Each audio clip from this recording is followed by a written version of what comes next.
დოლართან ევრო ყარდებოდა მთელი კვირის განმავლობაში, ესე თქონდა მოლოდინია გამონდეროს პირველ რიგში ფუნდამენტური პროცესებიდან და მოლოდინია ასევე ამერიკის დასაქმების მაჩვენებლის დღეს შეარჩიეთ ორი მნიშვნელოვანი ფასი ევრო-დოლარის სავალუტო წყვილზე, ეს არის 1.1230 1.1200 ამ ორი ფასის გარღვევის შემთხვევაში შესაძლოა ვივაჭროთ იგივე მიმართულებით, რადგან შეაძლოა ტრენდი ჩამოყალიბდეს კვირის ბოლომდე ამ ორი ფასის გარღვევის შემთხვევაში. გუშინ ჩემს მიერ შემოთავაზებული ზედა ფასის გარღვევის შემდეგ, რა თქმა უნდა, გაგრძელდა ტენდენცია იმავე მიმართულებით.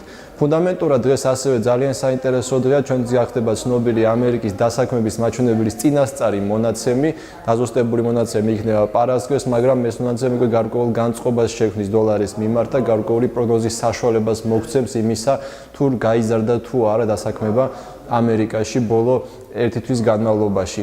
ასევე შეგახსენებთ, რომ გუშინ ცნობილი გახდა ახალი ზელანდიიდან რძის პროდუქტების ფასების ინდექსი, რომელიც მნიშვნელოვნად გაიზარდა, რაც რა თქმა უნდა საკმაოდ დადებით ზეგავლენას პოვებს ახალზელანდიურ დოლარზე და ასევე ცნობილი გახდა დიდ ბრიტანეთში შემსყიდველი მენეჯერების ინდექსი სამშენებლო სექტორში. ეს მონაცემი შემცირდა, რა თქმა უნდა, მონაცემები განაგრძობს შესუსტებას დიდი ბრიტანეთიდან, რაც საკმაოდ სტაბილურ და ნეგატიურ ზეგავლენას პოვებს ფუნტის ფასზე საერთაშორისო ბაზარზე. დღეისათვის სულ ესეო, გისურვებთ წარმატებულ ვაჭრობას, ხვალამდე.